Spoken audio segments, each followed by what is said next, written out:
2, 1. Hello, Christy. So, all right, we're recording at the moment, and we're really slow at doing things here. Thank you. So we're talking about centrality today.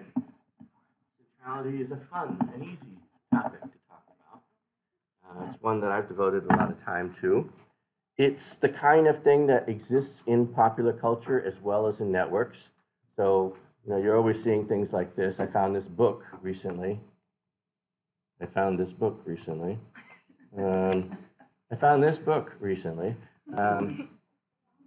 Centrality of Jesus Christ. And it was not a text analysis or anything. It was just, that's just what they mean. It's just the importance of it, right? So you can tell that centrality somehow refers to the importance of nodes. They didn't start using it? No. I know, it's a pretty crappy book. Yeah. In their defense, I think this book came out before UCI. So I wanted to start with a little story. And it's a case by David Crackhart. I love his stories. So all of the little stories I tell almost always come from Crackhart.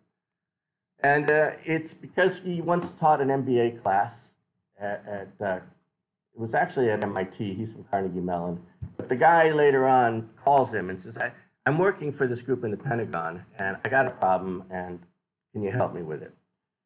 So he goes and visits the Pentagon, and it's a particular little group. So here's his little write-up about it. Roger is in charge of the advisory team, which is apparently prestigious. Makes recommendations to the Joint Chiefs of Staff. That's definitely hot stuff. His experience is considerable as well-respected authority. 16 people who worked for him. He trusted those who had a considerable amount of wartime experience, either in Vietnam or other combat operations. This is kind of a dividing line in the military. Have you actually been to war, or do you just play video games or know the theory of war, right? He found their counsel to be particularly valuable. Roger and Rick each had a PhD, always important. And the remaining people all had graduate professional degrees in a variety of areas. Bob, Pete, Red, and Sally were the newest members, so they're younger. They had been there almost a year, were fresh out of training in advanced weapons technology, which could mean to somebody like Roger, video games. Right? These are drones and things. Pete was the youngest member of the team. His background is computer science, and he'd worked at MIT Draper Labs, prestigious place, on simulations of war strategies, simulations using various weaponry. Longer-term members of the team included Conrad, Tim, and Will. They were older and had seen combat as warfighters in the field. I have a little bit more information. Linda is a senior member of the team, one of the most approachable. She saw it as part of her responsibility to make sure people were getting along with each other. She held parties, etc. Oh yeah, she and Rick would frequently hold social events to help solidify the group, kind of an expressive leader. Lynn had been with the group the longest, 12 years, and had seen it grow in stature and time. Roger had been criticized recently for his management style, which was authoritarian. It's amusing, it is the military. But anyway, at the request of some of his colleagues, he had called in an organization consultant, David Crackhart, to advise him and the team on how to best proceed with teamwork and other managerial issues. So this wasn't Crackhart, this is pre-Crackhart.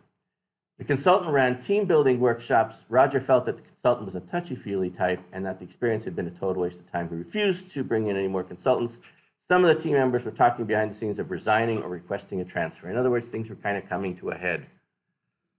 So one question that I want to ask you is, who's important in this group? Linda. Why Linda?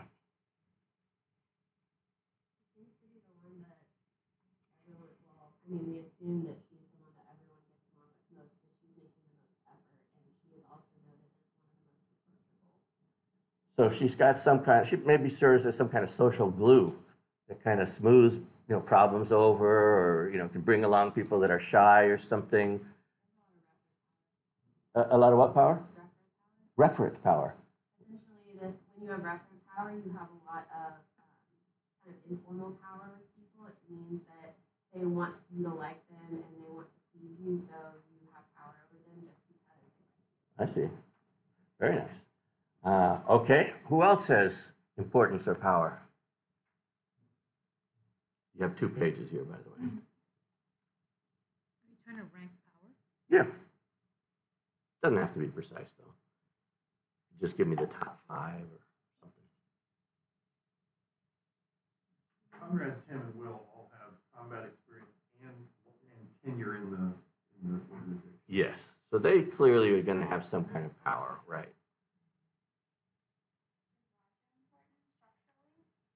Roger, occasionally it's true that the boss has some power. Yes.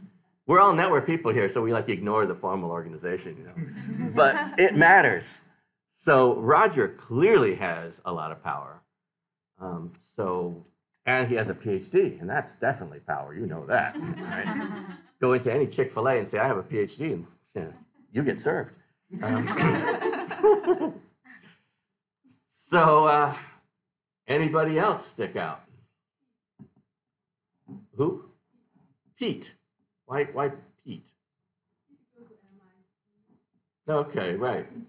He's got this, like, he's the brain, and went to this important school, and he's got stuff. It's probably not something that Roger appreciates that much, but maybe the others do, because he's the youngest, knows the latest technology. Okay. See, anybody else on this page? Yeah, this is mostly about Linda and Rick. Did you mention Rick? No. Rick, again, he has a PhD. That's all we know. Yeah, true. No. That's good enough. That's just good enough. I don't have to take showers. I have a PhD. Yes. But no, it also says that Linda and Rick would be the ones that did this kind of solidifying. So that's social glue stuff. Okay. So let me now show you. So what Crackheart did was, after this happened, a guy manages to get, a guy named Red, actually, manages to get Roger to let one more person come in, not so much as a consultant, but as a researcher. He's just a researcher, right? And so what Crackheart immediately does is he maps out the trust network of the group. And this is what he finds. Any additions to who you would say is important in this group? Conrad, yes. Conrad, this is a classic bow tie network. It's got a piece over here and a piece over here. It happens in human groups all the time. We develop into sort of 2 factions. It's almost like in strategy, you so often get markets in which there are 2 leaders. You get Coke and Pepsi or whatever.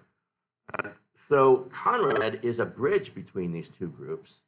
And you can see that the top group here is Roger and Rick. These are the people who shoot people. And the people down here are younger and more like the video games people. And Conrad is actually a bridge. He's actually one of the older ones, but he's a bridge between the 2 groups. And he has a certain importance, which is that he can serve to take the agenda of somebody like Roger and make it palatable to the people down here, and vice versa. He can bring their concerns to Roger in a way that won't upset Roger, because Conrad is trusted by Roger. Very powerful position. Also, of course, from the point of view of the group as a whole, you remove Conrad and the whole thing just falls apart. So he's maintaining the structural integrity of this network. So one just sort of side note on this, though, is that these things are always 2-sided. And Conrad, unlike many people, maybe if Ron Burt were in that position, he'd enjoy it very much. But Conrad hated being in that position. Because for Conrad, what he found was that these people here constantly griping about those people and the other way around, and he was pushed and pulled in the middle of his 2 sets of friends. So it's actually kind of a bit of a role strain type of situation. This picture illustrates a number of different ways in which people can be structurally important, as well as formally, because we know Roger is formally important. We know others have a lot of experience, they've been there a long time. But notice that Conrad has this property of being in between others, which we've discussed before in the context of Moscow. People like Linda have this kind of centrality, which is that everybody's really well connected to her. And if these are trust ties, which they are, that means that if Linda says, look, I think that this new initiative really is a good thing and they're not trying to screw us, people would go, okay, I trust you, Linda, right? So she has the power to influence a lot of people. And let's see, there's also people like Conrad and Will and Roger also have the property that they are not far from everybody else. So from Conrad to Pam is only 2 links. From Conrad to Kim is only 2 links. From Conrad to Pat is only 2 links. To Roger is only 2 links. So these people are highly close to others. Yeah.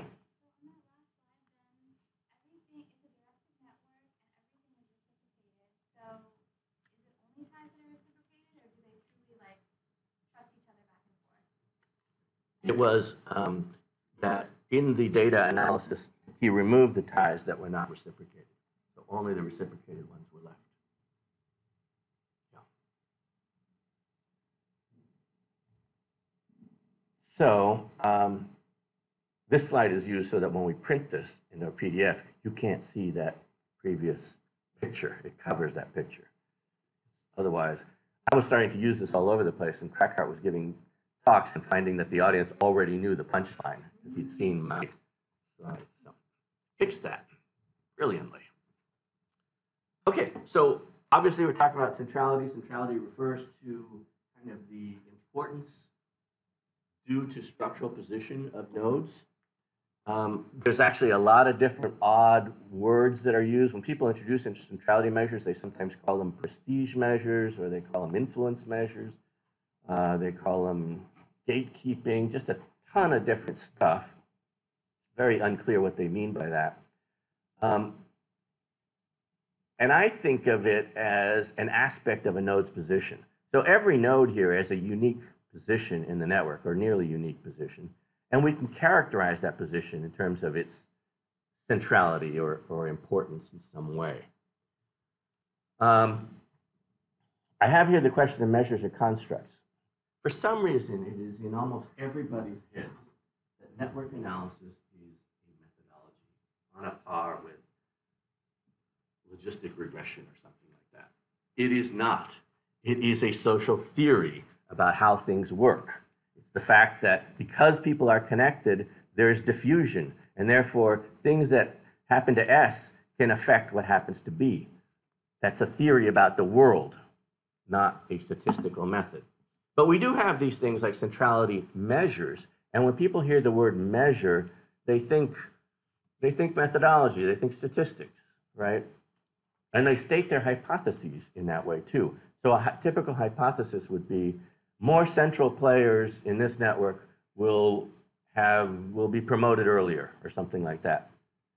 But centrality actually refers to a wide variety of different measures. It's a family of things. And then in those papers, in the methods section, they would say, and we're going to measure centrality using betweenness because that's what so-and-so did and it was successful and so on. But actually, it's very similar to sayings like personality. You wouldn't write a hypothesis that said, people with high personality will be more successful. I mean, you would want to specify what personality, right? You wouldn't say people with demographics will be more likely to get a new job. You'd say people who are older or people who are younger or something like that. So it makes no sense to construct a hypothesis at the level of centrality. You want to do it at the level of a specific kind of centrality because centralities are not only measures, they are specific theoretical constructs. Yeah. If you're constructing a hypothesis, then why not say something like refer to prestige, right? Because if the construct is really prestige, and then in the method, say you're using centrality and the types of centrality, is that another option? I think that's an option. Yeah, yeah. It may be, that literature, that certain concepts like prestige or status are such large literatures that it might be confusing to a reader who wants a little bit more specificity. But your logic, I think, is right. Yeah, because you can measure prestige in lots of different ways, and one of them is through a network approach. So we will be talking about centrality, which is a property of the node. So when we calculate centrality, we're always going to get a number for every node. Okay? That's a node property, node level property. There's also a concept called centralization. Centralization is the property of the network as a whole. There's a single number that describes the network. And what centralization is the extent to which the entire network revolves around one node that is highly, highly central. That's a centralized network. Say that again. Yeah. So the early part was that centrality is a concept at the individual level. So you get a number for each individual. But centralization is a concept at the group level. It describes the entire network. So there's a single number that describes how centralized this whole network is. And loosely, what it means is that the more centralized the network is, the more it revolves around a single node that has like all the centrality. Kind of like D over here. Look, D looks pretty central. And so in some sense, the network is centralized around D. But in practice, if we measure it, this is not going to be a highly centralized network. There's no one person that dominates everything. So we have two classes on centrality, and one of them today is going to be basic measures, which I call the big four. And then we're going to talk next week about some of the more interesting measures that have developed since these were developed. These are still highly used. Closeness is one of the ones that is interesting because it's theoretically very nice. Practice tends not to work out very well. Particularly in large graphs, there's not much variance in it, so it tends not to predict things very well. Betweenness is exactly the opposite. It always has very high variance and can be a powerful predictor. Degree is the mother of them all, and it predicts everything. There's nothing that isn't predicted by degree. All right, let's go through each of these. And we're going to limit things to undirected graphs, no arrows, and then later we'll introduce the arrows. Just simpler that way. So degree centrality is simply the number of nodes that a node has. I mean, the number of ties that a node has. Another way to think of it might be the number of nodes that a node is connected to. And typically, we calculate this separately for each kind of relation. So if you remember, this was the friendship relation in the Silicon Systems data. And so Chris had the most friends. In terms of advice, somebody else might be the most, have the highest degree centrality.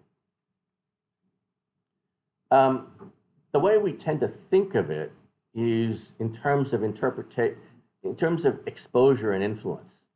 So if Chris, let's make these trust ties.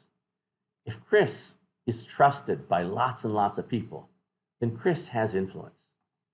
In the case of the unionization drive that this case was based on, if Chris had said to everybody, I really think unionization is the way to go, he could have gotten many of these people to say yes, and it probably would have happened. As you remember, Chris refused to say, and in the end, it did not pass. Degree is highly correlated with lots and lots of outcomes. In some ways, by the way, I would say that degree is not really a centrality measure. The reason I say that is because if centrality measures something about the position of a node in the network, degree is funny because you don't need to know the whole network. All you have to know is the local part right around a node. You can just do ego networks and you can calculate degree. So it kind of misses that part of it, but it's traditional to call degree a centrality measure, so we include it here. It predicts things like in a nursing home, there are friendships among the patients who live there, and the number of doctor visits required by each patient is predicted inversely by the number of friends they have. So the more friends they have, the fewer doctor visits they need. Degree is associated with immunity. So there is this like lovely study, Cohen and somebody, who brought people into a lab at random and randomly divided them into two groups. And let's see, before they did that, no, they inoculated every single person in the sample with the cold virus. So everybody's equally exposed to the cold virus. I know it's cruel and unusual. They did that.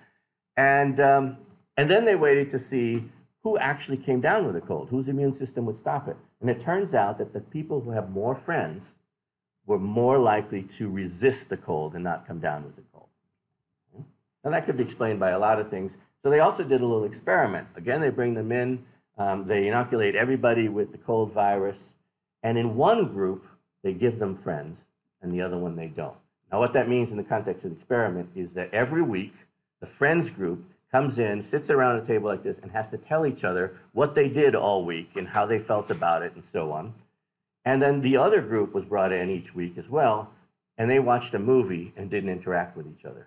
And it turns out that the group that you make come in and talk to each other are more likely to resist the cold virus. It's amazing. The number of ties that you have predicts reputation for power. So if you're known to be popular in a schoolyard, in a sorority, in a fraternity, in a department, if people think that you have a lot of ties, they think you have a lot of power too. They think you're important. Did I hear a comment? So it's pretty much unbelievable the number of things that degree correlates with. And actually, the kind of secret and unfortunate thing about degree is that many of the other measures include degree.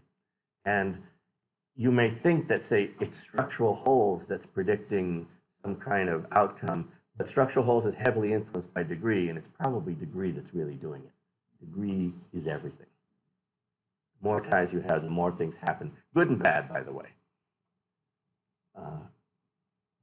Okay, so calculating degree. As you can see here, we have an adjacency matrix.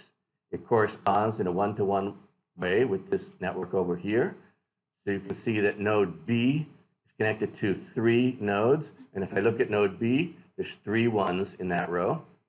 So an obvious way to calculate degree is to take the adjacency matrix and simply sum up across the columns for every row. So it's just the row sums. 1, 3, 2, 3, 2, 1. Right? Nothing complicated about that. And if we wanted to sort of normalize it, we could take the average, which is just the sum divided by the number of possible. And we usually regard the number possible as n minus 1, because we don't normally consider that it's possible to have a tie with yourself.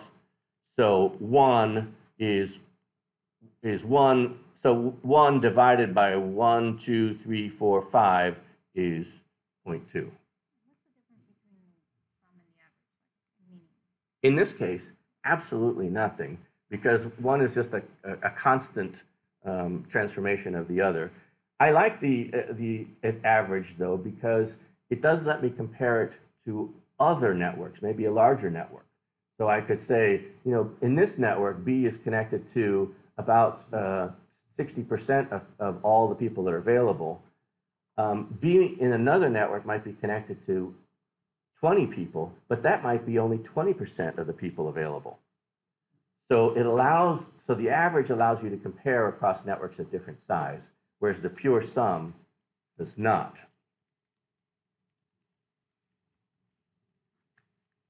It's an open question as to which you should use in a study, in some senses, because maybe in what you're studying, it's the number of friends that you have. It's not about whether it's a large proportion of the number of people available. It's just having more friends is better for you. In other cases, if you're interested in, say, using this as a measure of personality, it would be interesting to know that, yes, even though B only has 3 friends, that's 60% of all that are available. So B is a very gregarious person.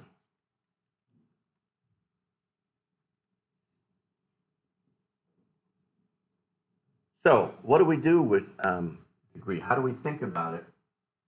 I had mentioned the influence earlier, but let me start here with social capital. It's a fundamental measure of social capital. The more ties I have, the more potential help I can get for some problem that I'm facing, either at work or at school. Somebody among my friends has got to know how to solve this math problem. Right? Also, if I'm just doing something that requires a lot of people, you know, if I'm moving and I can get a lot of my friends over on Saturday, I could move my whole house in one day. Whereas if I only have a couple of friends, I may need multiple trips and all of that, or to hire somebody. So it's clearly a kind of measure of social capital. It's also a measure of power, particularly if the friendship tie is something like, if the tie is something like friendship or trust, it means that you can influence others. You're close with them, and you tell them that, you can't trust Hillary. And they go, okay, I trust, you know about stuff, and I trust your judgment, so I'm not going to vote for Hillary. Somebody told me.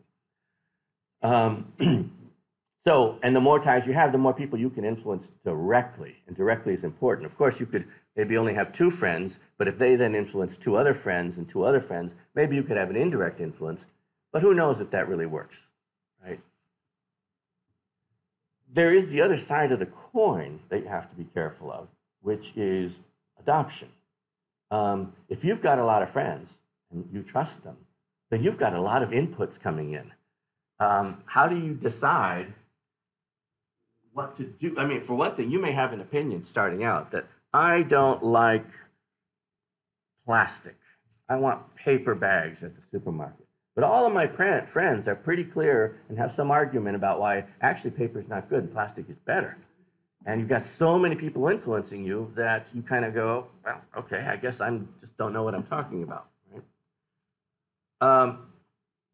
The other thing that's interesting is, well, what if they don't agree with each other? Oops, what if some of you, and this is the case of Chris in the Silicon Systems, what if some of your friends want to go union and some of them don't? Then how do you resolve that? You're sort of more vulnerable in a sense because you have so many ties. If you were a hermit, you'd have sort of no problems. It's like you just believe what you believe. Why is adoption called being influenced by others? So it's the idea that you're going to adopt, like all your friends have iPhones, so then you adopt an iPhone as well. Any word, contagion, could be used there or whatever. And really, these two, power and adoption, are the same thing. It's just whose perspective are we looking at? Can you affect others, or can others affect you? And the thing to remember, of course, is that it is symmetrical. The more you can affect others, the more they can affect you.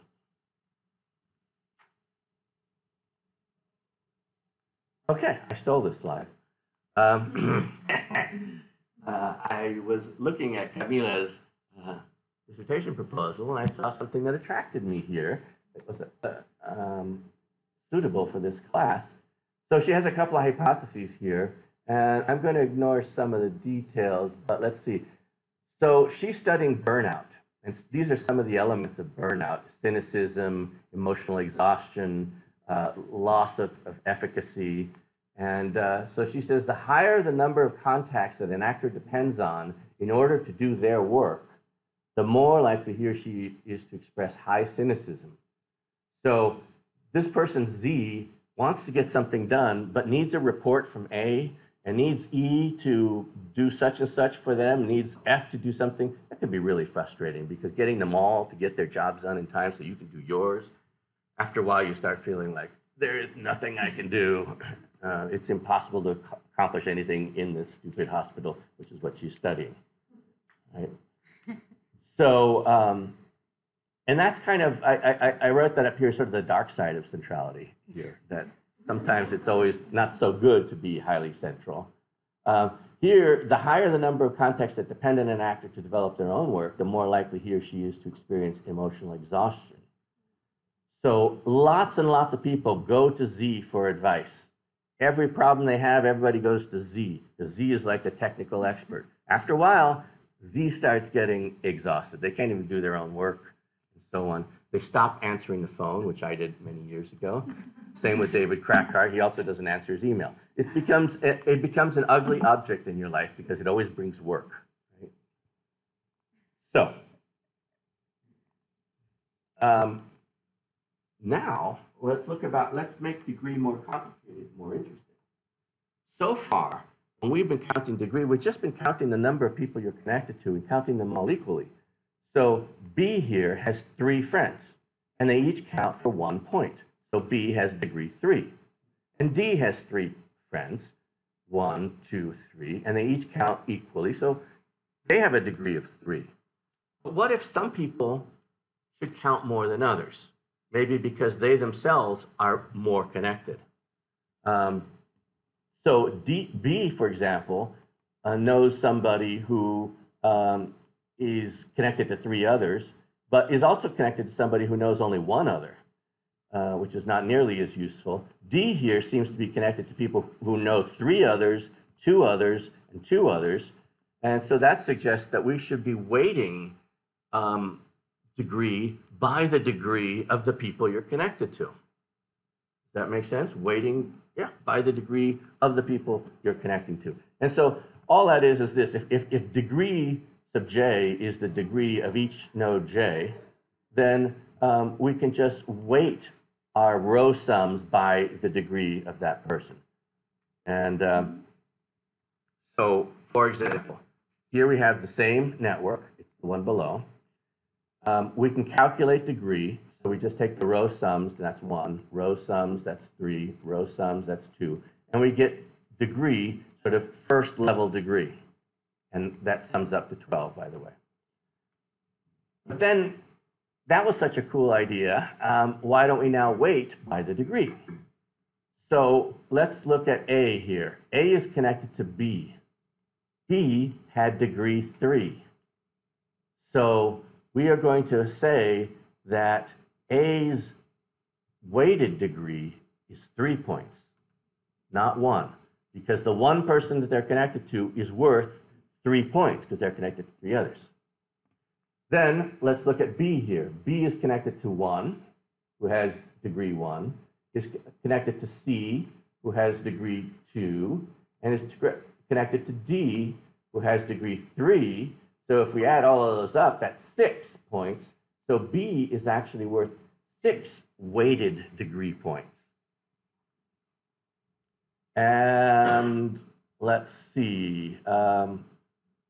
And an interesting thing is if we look at down here, F was connected to only 1 person. A was connected to only 1 person. So here's F connected to E, and here's A connected to B.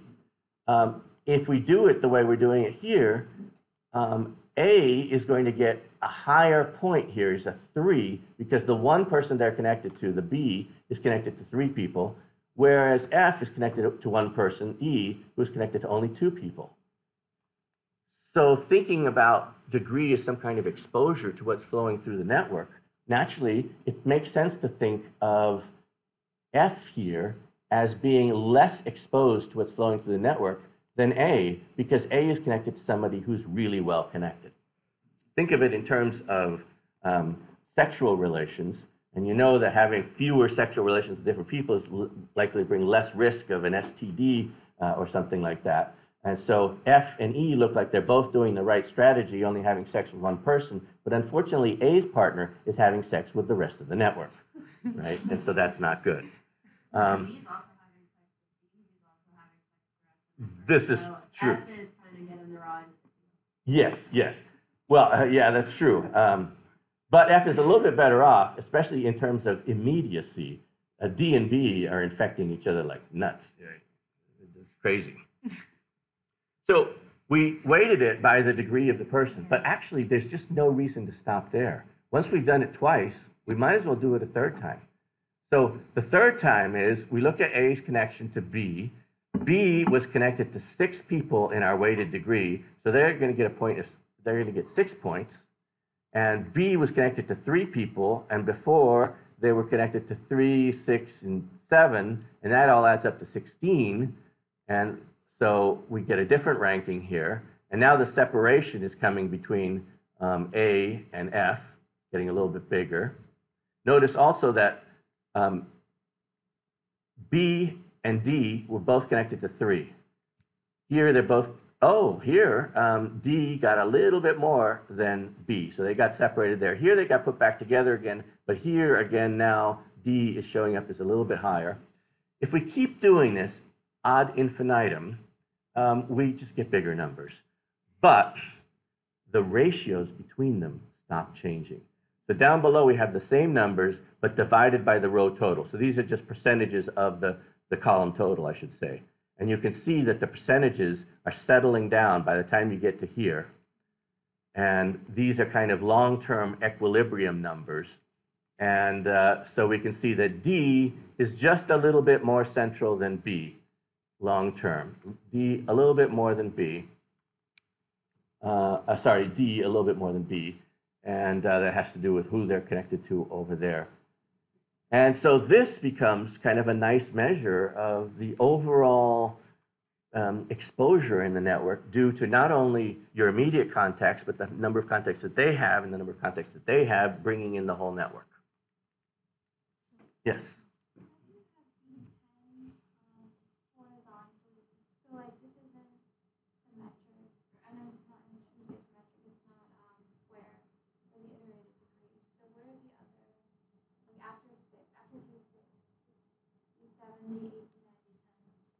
Okay, not following that. What do you mean by not symmetric verse? Oh yeah, forget. So it's not square. So if there's 6 nodes, and then we have 10 degrees. So if we're adding, Oh.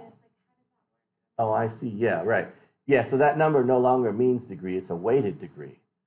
It's like my degree weighted by the degree of the people I'm connected to, weighted by the degree of the people they're connected to, and so on and so forth. So in terms of the total amount, which, by the way, that you should really be looking up here, which is the total, 86. And the total of all of them is 814. So 86 divided by 814 is about 11% of the total.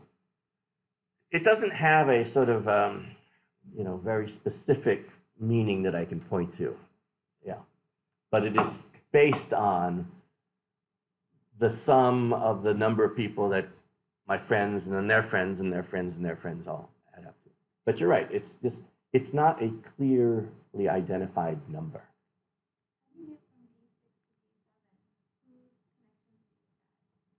So from D6 to D7 over here, what we do is we resum the rows here. So we say A, okay, A is connected to B. B is worth 86 points. No, B is worth 195 points. So that becomes A's total score.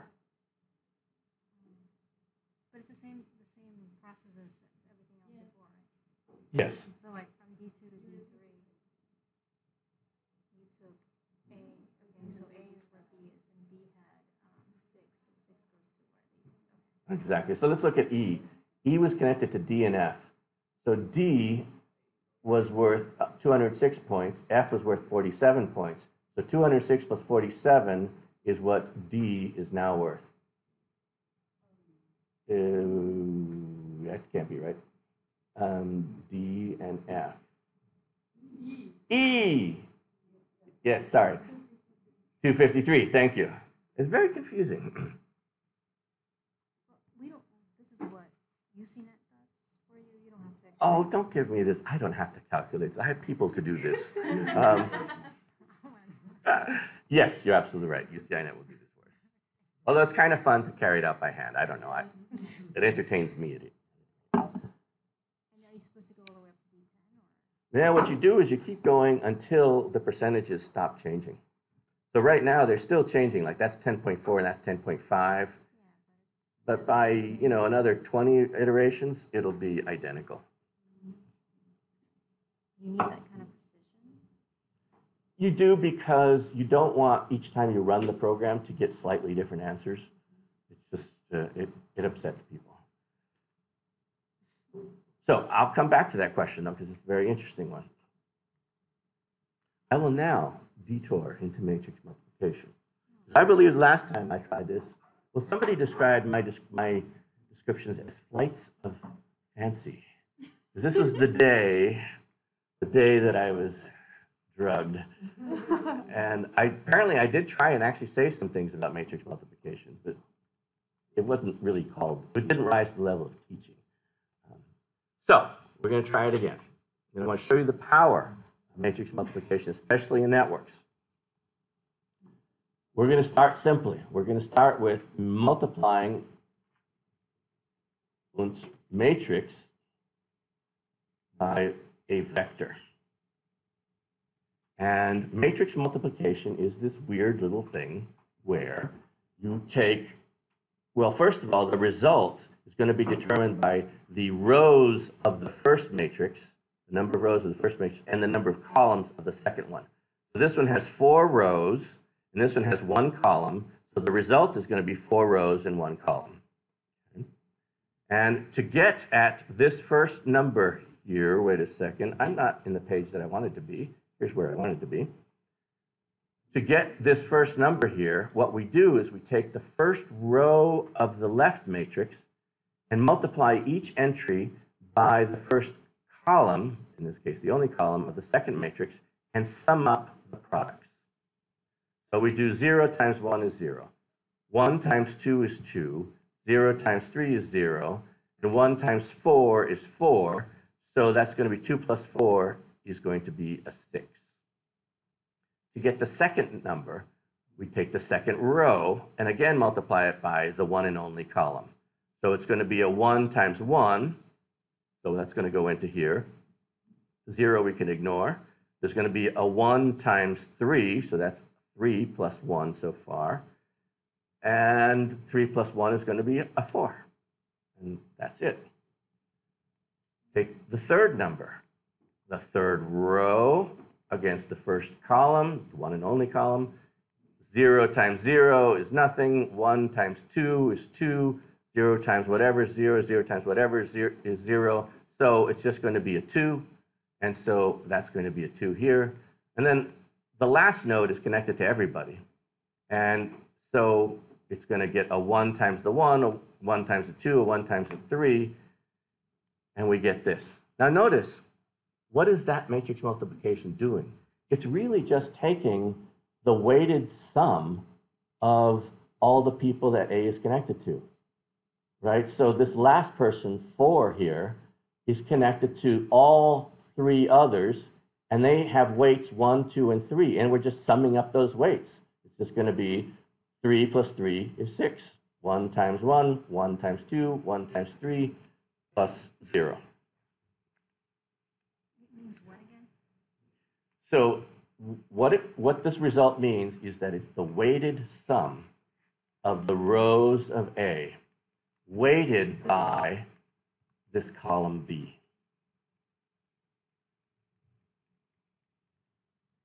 And that should remind you of what we were doing up here.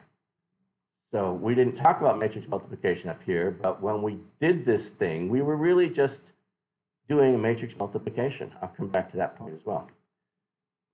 So multiplying a matrix times a vector is like taking the row sums weighted by the properties of each of the column items. And those properties are listed in B. Let's take a simpler example. Let's take a matrix A and a column of all ones. So to get this first number over here, we multiply the first row of A times the column. That's 0 times 1 is 0. 1 times 1 is 1. 0 times 1 is 0. And 1 times 1 is 1. We sum all of those products up, we're going to get a 2. Let's do the fourth row. 1 times 1 is 1. 1 times 1 is 1. 1 times 1 is 1. 0 times 1 is 0. So the sum of all those products is 3. Notice that this column vector here is just the row sums of the matrix. So when you multiply a matrix by a column of ones, you're just, it's a fancy way of saying, I want to add up the columns of each row. I want to add up all the cells in each row. And we write that typically in matrix notation like this. Matrix A times a vector of ones. And that just means, give me the row sums of A. So the one there means vector. So the one is, that is a vector of ones. Yeah, it's not just the number 1. And actually, it should really be bolded. And we could have called it B, yeah. But just because this will show up many times that you do some matrix times 1, you know what that means. You just interpret that pair as row sums. You just chunk it at a higher level. So what is A then? Like, it's a node. Then. So A is a network. Oh, it's a whole network. Right, and each column and each row is a node. Okay. And so that first row, that first node, is connected to the second node and the fourth node. And B is a weight, exactly. In this case, all equal weights. And if we wanted to take the weighted average of the rows, we could just divide each of these by the sum of all the weights. So that would be 0.25, 0.25, 0.25. And that would give us the average of each row. What's the sum of all the weights for? So we might use the sum of all the weights just because, and then, so the sum of all the weights here would be 4, right? And we might then divide each of these numbers by the sum. So that would be, yeah, so that would be 0.25, 0.25, 0.25, 0.25. And when we do that and then multiply it by the matrix, the result here will no longer be the row sums exactly. It will be the row averages. Say that again. It will be between 0 and 1, yes, in this case. Because the matrix only has zeros and ones. This could be valued, of course. It could have strengths of ties, and then it would not be. Okay, so I'm glad to see a certain amount of willingness to engage in stuff that people, for some reason, have just a built-in, almost visceral, like it's a snake. I don't want to step on it. I don't want to touch that. But you are engaging in it. This is good. It's so helpful to understand matrices. So helpful, especially in network analysis. Right. So let's go back to the weights. Albona had pointed out that these are just weights of some kind. But what do the weights represent? Well, they could represent the amount of resources that each node has. Could be amount of disposable income that they could put into a project of yours. Could be amount of knowledge about computers. I don't know. Could be anything you could have. Could be the number of hours that they have that they could contribute to your project. So when we multiply this first row by this column, and we get a 6, what we're getting is that for the first row, that they have access, they have social access to 6 units of resources. Their own access, their own holdings is only 1 unit. The first row here only has 1 unit of whatever B is. Let's say it's money, $1. But through their friends, they can actually access $6. So actually, their total amount of money that's usable to them would be their $1 that's theirs plus the $6 of their friends. So they actually have $7 available to do something with. So this is their social capital. It's the amount of resources you can access because you have friends. It assumes, of course, that this friendship relation here is a strong one, and they're willing to give you your money, at least temporarily, their money. When you say from their friends, the amount of money available from their friends, you mean the amount of money available in their network? Exactly. All of it. Okay. In their own network, yes. So person 1 here is not connected to everybody in the network. They're not connected to C, so they're never going to get any money from C. But they are connected to B and D here, so they get a total of $6 from their friends. From B and D? Yeah. Those 2 people. Okay, those 2. Yeah. Because B, we already know, has $2, and D has $4. So being connected to both of them is 6. Plus, they got their own dollar, so it's going to be a total of 7 that they can do stuff with. If they all pool their money. And I won't belabor this one, but just when we did that iterated degree, all we were doing was multiplying the matrix times, first of all, a vector of 1s to get degree. Then we multiplied it by degree. Then we multiplied it by degree iteration 2, and we just kept multiplying it by these numbers And that's what gave us this iterated degree, just a matrix multiplication.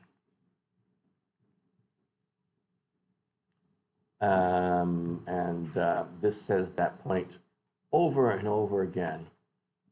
What the hell? Let's do it one more time. So suppose we have a network. We have a column of ones. If we multiply the network by the column of ones, we get degree, because degree is simply the row sums, and that's all that is. But then we had the clever idea that we shouldn't weight everybody equally. Some people are more connected than others. So let's calculate degree weighted by the degree of our friends. So we take that degree vector and we put it in this position, and now we multiply our matrix by that, and we get a kind of weighted sum. So now we get a 5 here. So what that means is that the first person in this network is connected to person 2, who has 2 friends, and is also connected to person 4, who has 3 friends. And so that's 6 friends in total that A kind of can access. Friends of friends. They've only got 2 friends of their own, but those 2 friends have friends. So the total people that they can access is 6 friends. Plus, of course, we can add in their own friend, and that's wrong. That's wrong. We were there. Yeah, we were here. Yes. Okay. Then they have their own degree, so that's going to be a total of 7 people potentially. Okay. Yes. Wait. So how did I get 5? So what I did was I multiplied this first row. Okay, just a new multiplication with a different number. That's right. Exactly.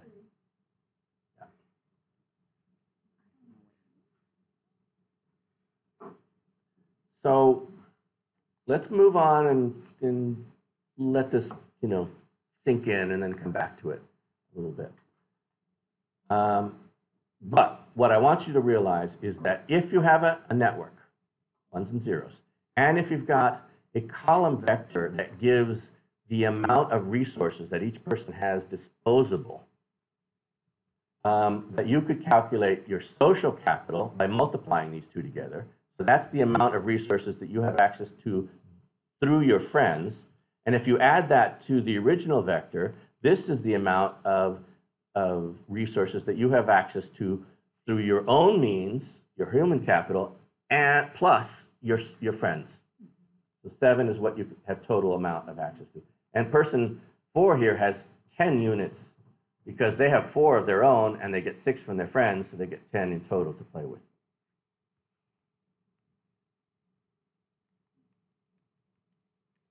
Okay, people are going, yeah, please go on. But no, we're going to stay with this a little bit longer because I just wanted to point out that, you don't have to have a single vector here. I mean, suppose we had a vector that was the amount of money they have disposable to invest in your entrepreneurial effort. And they also have a certain amount of labor, number of hours.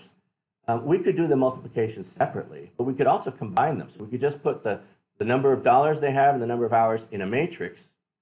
And now if we multiply this matrix by that one, the new matrix will have the same number of rows as the rows of the left matrix, and it'll have the same number of columns as the columns in the second matrix, so 2. And to get this number here, we multiply the first row against the first column. So that will be 0 times 20, 0 times 10, 1 times 5, put 5 in the register. That's 0 times 30, that's 1 times 40, add that to the register, now we're 45. 0 times 1, and then G times 10, that's 55. So we have a sum of 55. The same with the hours. That's right. And then to do the hours, we just take the first row against the second column, and we get the hours. And we could just do this randomly. If we wanted to do this number here, which is the number of dollars available through your friends for person E, you take person E's row, and we put the dollars column, and we multiply those together, and it will turn out that we get $66 available to E. And 106 is the total capital, because if you add their own capital plus the social capital, we get total capital. I thought so. Okay, yes? On the previous slide, I have a question about the diagonal. So like A and A is 0, but like B and B is 1. Oh yeah, that diagonal is weird. Normally, we wouldn't have anything down the diagonal. We would have all zeros. In this case, I don't know what the network is. It would not make much sense to use the diagonal here. I can't think of how it would make sense. If you put 1 in the diagonal, would that take you straight to total capital when you multiply it out? Well, let's see. So if we would go, let's pick one. Well, I guess we might as well pick the one where it's in. So this is, we're going to do this times the dollar. So it's going to be this row times this column. So we're going to do 1 times 20. So we add 20 into the accumulator. Then 1 times 10. So now we're up to 30. And now we're going to do 1 times 5, we're 35. 1 times 1, 36. And 1 times 10 is 46. How did we get to? And then it added B, yes. That doesn't quite do it, does it? No.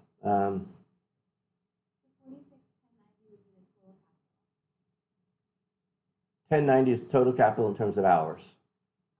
Oh, no, is the amount of capital through your social ties, including yourself. Right.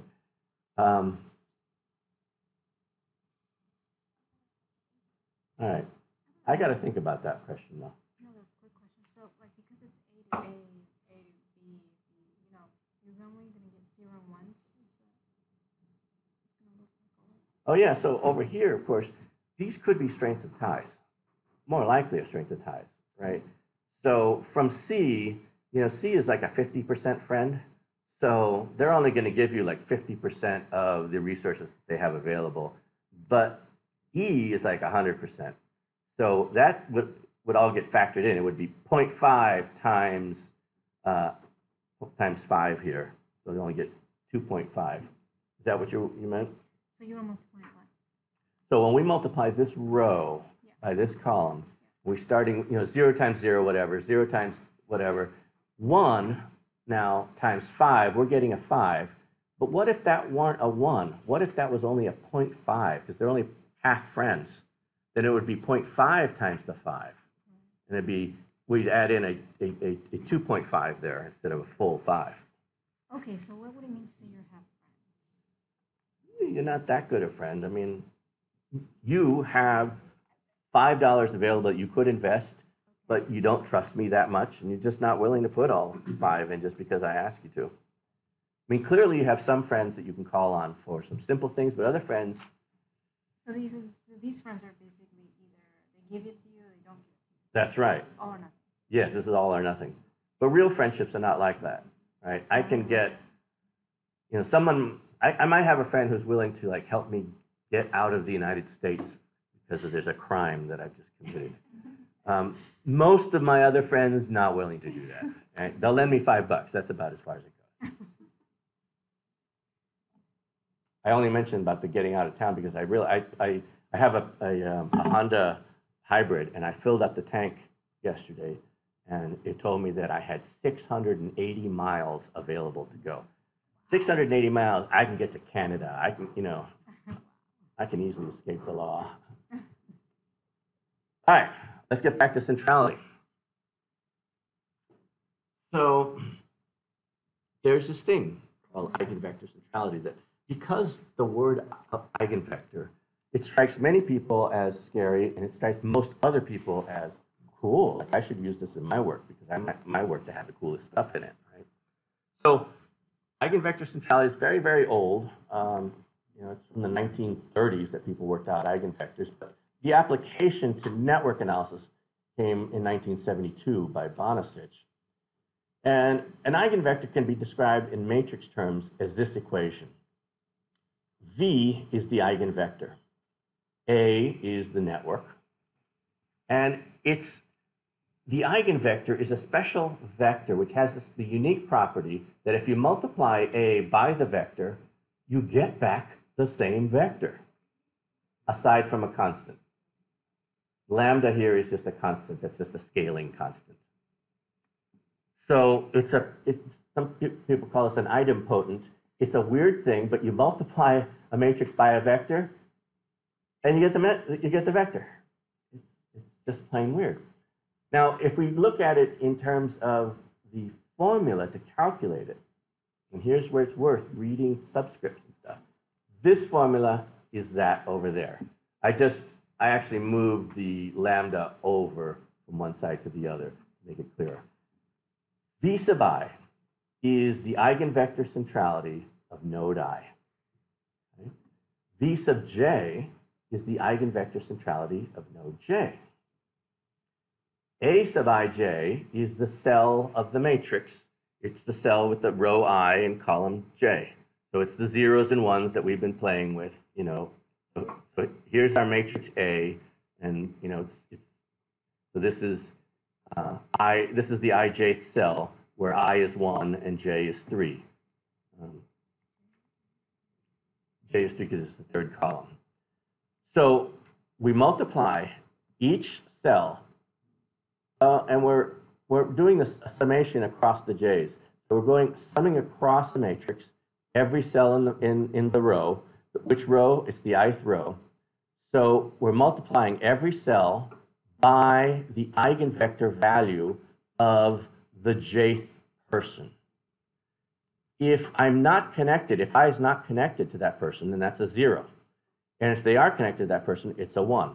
So this is just a weighted sum, as everything has been today, a weighted sum of each row, weighted by the eigenvector centrality of the column node, then multiplied by a constant, and that gives you the eigenvector centrality of person I, the row. So the only difference between what we were doing and doing now is just that constant in the front? Well, the constant in front is a piece of it. The other thing is that sometimes we've been multiplying by, say, the number of hours that somebody has available or the number of dollars that they have. And here, it's not an outside entity. It's something derived from the matrix itself. And in fact, this is a really weird equation if you think about it. How do you calculate V sub I until you've calculated all the other V's?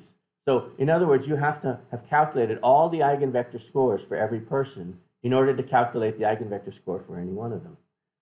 So another thing that's interesting about this is that the eigenvector score for node I is the sum of eigenvector scores of all of his friends. That's what that says here. Because A sub ij is 0 when they're not friends, it's 1s when they are friends, so it only gets multiplied by a 1 when they're friends, so it's the sum of all the V sub j's added up. So this measure has the unique property that my centrality is equal to the sum of the centralities of my friends, adjusted for a constant. That's kind of incredible. That's kind of really neat. I mean, that says that, look, it's about who I'm connected to. If I'm connected to a bunch of outcasts, I'm not very central. If I'm connected to a bunch of people who are really central, I am very central. I am the sum of my friend's centrality. I am only as powerful as the people that I hang out with. So you said my centrality is equal to the sum of the centrality of my friends? Yes, adjusted for this little constant. Yeah, just a proportionality factor. It's quite irrelevant. So people think of this as kind of a special version of status, because we don't just count anybody, and we don't count them all equally. We count the people that matter. I get a higher score if I'm connected to just a few people, as long as they're very important people. So if I go on here, let's just have a look at this network here. You have this network, it's called Borg 4 Cent, and it's a hypothetical one that is used to teach centrality. The node that has the most ties is J. 1, 2, 3, 4, 5, 6, 7 ties. D has 1, 2, 3, 4, 5, 6 ties. But D is connected to people who themselves are well connected. And so D has the highest eigenvector centrality. It's easier to see visually than mathematically in some cases. In some cases, yes. So J, well connected, but not necessarily to the most well connected people. D, fewer connections, but to people who are themselves better connected. So actually, all right, so let's do a little interpretation about this. So, you know, people are often referred to kind of playground popularity. It's not how many friends you have, but whether they are the cool kids. You could have lots of friends, but if they're all outcasts, you're still an outcast. Right? You could have just one friend, but if she's the most popular kid in school, it's okay. You're in. That's me. Okay, yeah. I don't have a lot of friends, but, you know. Yeah. I have time for friends, so I'm just going to get the real good ones. I learned so much in this class. So we also interpret as sort of being connected to those in the know.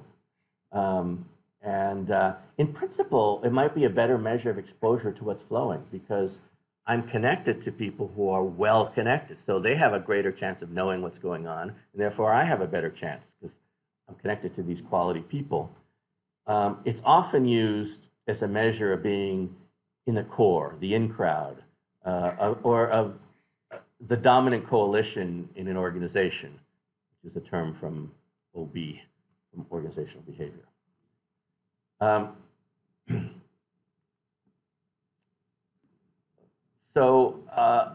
me see. It was something. I wanted to get to two things. One is that iterated degree that we were doing before. I didn't say it at the time, but actually that's just a way of calculating eigenvector centrality.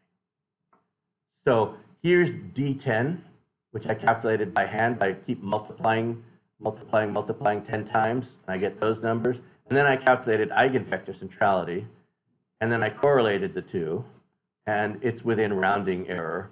And if I had gone up to D20, it would be 1.0. So it turns out that iterated degree thing is just the same thing as eigenvector. So the A says 0.2 for eigenvector. The A's eigenvector is 0.2. 0.234, right? Yeah. So Whereas the D10 was 10.5, but it's just a different scale. Do you want, so you're looking for a higher number for more centrality? Yes. The higher the number, so That's you want right. to get to 0.999. That would be, well, I mean, actually the largest eigenvector value you can have is 0.707, square root of 2 over 2. So don't ever think it'll get to 1. It can get up to 0.707. Lambda, if we actually calculated eigenvectors this way, at the end of one round, we divide by the sum of squares of all the numbers, and we keep doing it all around, and in the end, that sum of squares will be lambda. Yeah. This is called the power method of calculating eigenvectors, and it's the first method that was developed for calculating an eigenvector. Now we have much better ways of doing it. And by the way, normally we don't interpret the lambda. Loosely, yes, it is related, yes. But lambda is very much effective. For example, if I multiplied all these numbers by 10, lambda would multiply by 10. It has to do with the scale of the numbers. Now, just a few issues with eigenvector centrality. Unlike degree, you can't use it with disconnected networks. It just screws up. And even in networks that are highly clumpy, it will strongly favor the nodes in the larger cliques. So going back to this network here, this is a connected network. So technically we can calculate it.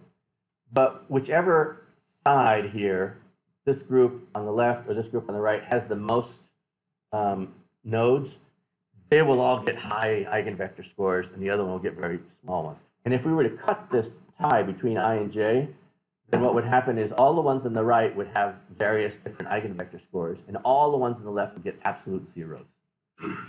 So it just doesn't make sense for disconnected networks. Shouldn't use it.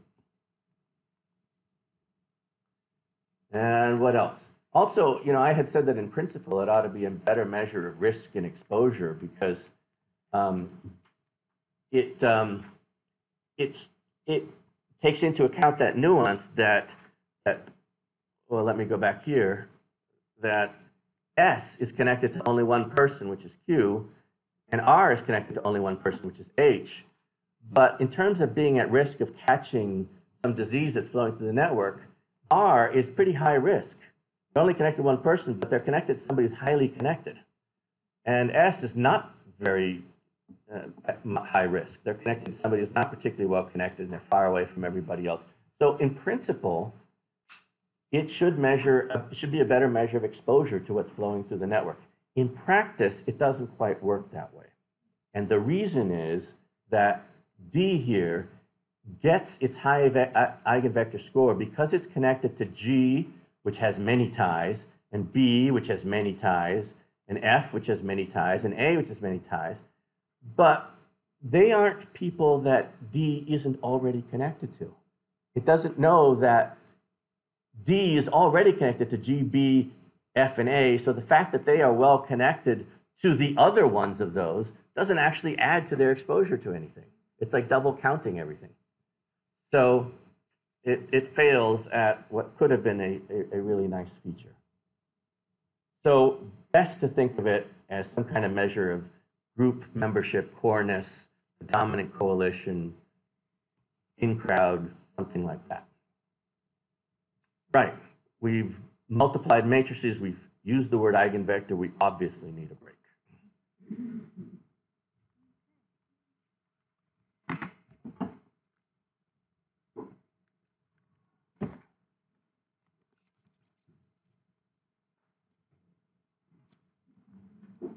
$11:26, perfect.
just, I'll be your friend. No, it's funny. No?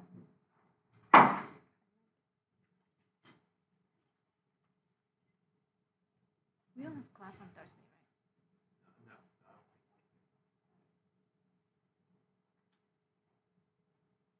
I think the following classes, we just talk about how you write the grants.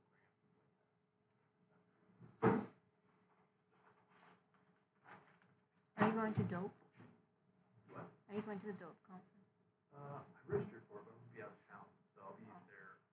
I'm doing a presentation in town on Thursday, so I might be able to make the happy hour.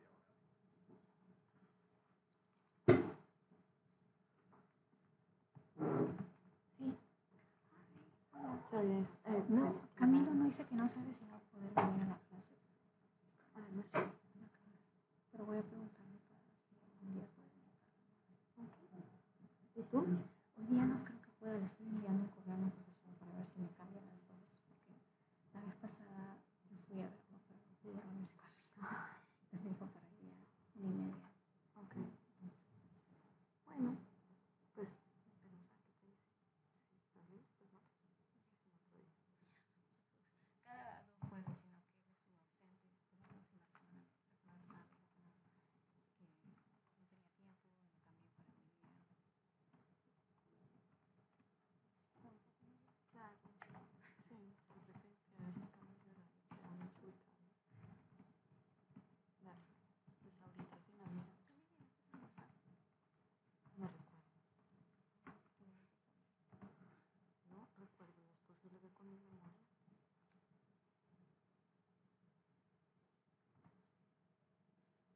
Creo que no. Te acaban de dar un mensaje.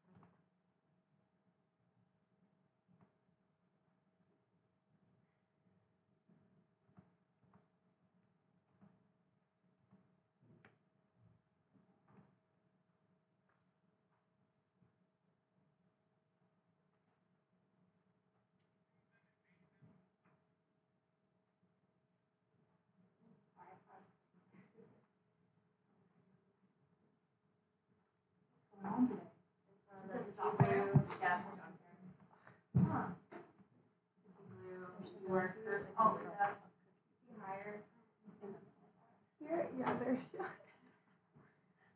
They're really short. You're supposed to go straight to that. But I feel like it's in the same house as people. If they take them though, then they're covered. That's true. We did a big stand on the campus side, and we had Venmo. And it actually, because people were like, "Oh, sorry, we don't have cash," and we were like, "We're not Venmo." And they were like, "Oh." I didn't know what until I talked the first time. And this girl, she hadn't had breakfast yet. She was like, "I'm really hungry. I need I mean, food like my Venmo, because she came with me. She's like, Venmo you, I just need. I don't know what words you're saying. Decon for one. So, I'm not a huge student. I'm not a huge student. So econ, yeah. Econ, you start teaching your second year, and then your third year, you start teaching 2 sections each semester.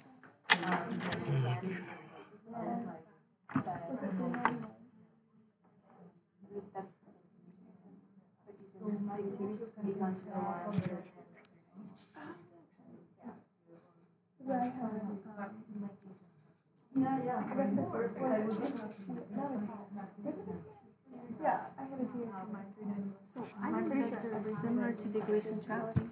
It is. It's kind of like a supercharged version of it. Degree centrality counts everybody else equally, and eigenvector doesn't. It's the same process of counting up how many people you're connected to. You said eigenvector is something you would use for in what cases versus degree centrality? One thing is degree centrality can always be used no matter what the structure of the network. Eigenvector has to be a connected network. Second, Like you can't have these also. even these little clumps are a little bit, yeah, make it a little questionable. But you certainly couldn't have entirely separate clumps. Absolutely not. And then it's particularly good at measuring just whether you're the center of a pack. Like if you think of Mean Girls or something, and you've got a pack of girls and you've got a leader within that is perfectly measured by eigenvector. Whereas degree just measures the fact that they've got a lot of friends, but it doesn't indicate that there's like a team around them that's all interconnected. A professor from geography just sent me an article he found on gangs in LA and what they're using as an A or something. Mm-hmm. But I haven't looked at it. Yeah, you should send it to me. Okay, so let us move on to closeness centrality. And this is simpler. So closeness is another dimension of centrality. Obviously, we've been measuring, we talk about different measures of centrality. They do different things. Closeness is about how far you are from other nodes. So obviously, a node like S is really far from all the other nodes. And if some bit of gossip originates at E and slowly moves around the network, flying around, it may eventually get to S. But by the time it gets to S, it's like, who cares? Plus, it's probably been distorted. And then, plus, if S ever goes to tell somebody, hey, did you hear this news? Everybody goes, yeah, we heard a month ago. So being close to everywhere else has advantages. And so a node like I here is close to everywhere else because they're only one away from everybody in that clump. Even in the other clump, I is like, 3 units away from E, 3 links away from B, 3 links away from D, 3 links away from A, 2 links away from C. They're never more than 2 or 3 links away from anyone. So if things are flowing through the network at random, I is going to tend to hear it sooner than S. Now I'm talking on average because, of course, if the gossip starts at Q, S is going to hear it before J.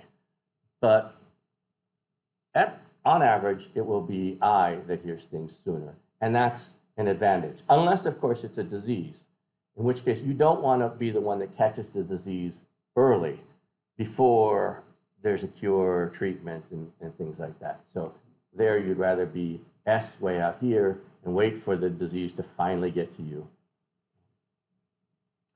So one thing about closeness that's confusing is that it's an inverse measure of centrality. It's literally measured as the sum of distances.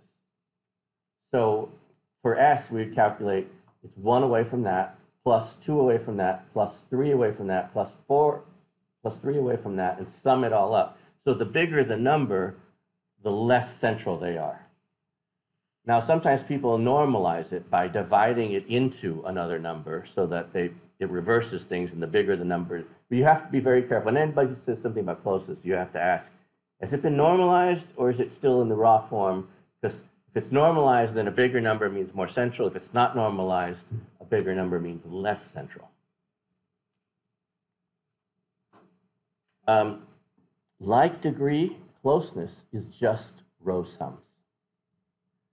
It's row sums of a different matrix. Instead of the raw data matrix, we have the distance matrix. So this matrix gives the number of links in the shortest path from A to, say, I, 3 links. And from A to J, the shortest path is 4 links. And if we just sum across that row, we get 62.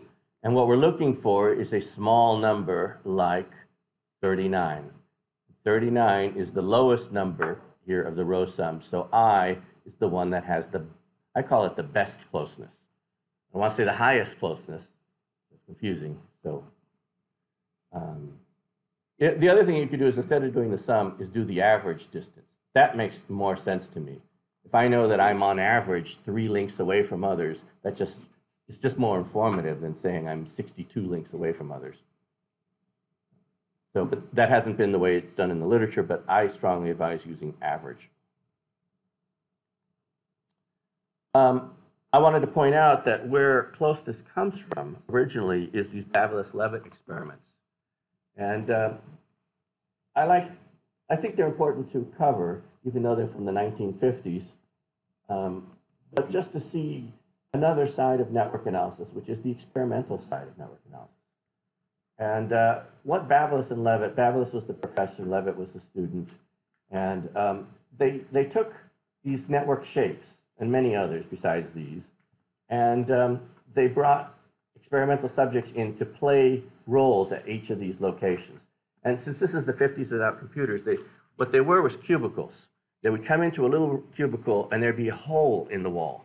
And well, there would be multiple holes in the wall. And actually for this person here, which is what, A would find there was a single slot in the wall, which meant that they could pass a message to B. If you were C, you found that there were 2 slots in the wall. And you could send a message to B or to D. And if you were C, you had 4 slots.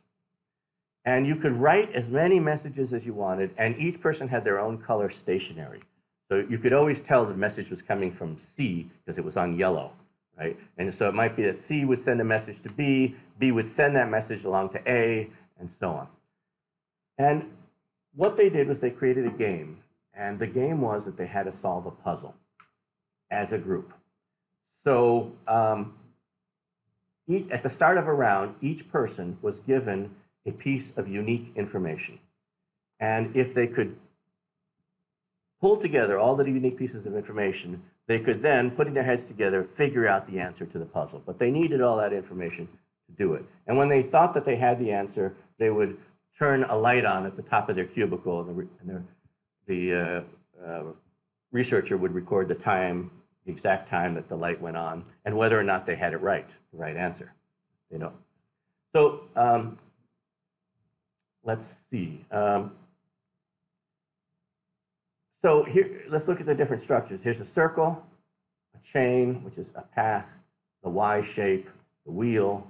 And they're interested in a lot of different kinds of outcomes, such as how long it took them to solve the puzzle, the number of errors that they made, saying that this was the answer when it was wrong, the number of messages that they had to send in order to achieve it. And they had a theoretical answer, which is FPT here. That's the fastest possible time. And the fastest possible time is actually for the circle. I don't know if I have a slide for that. No, I don't.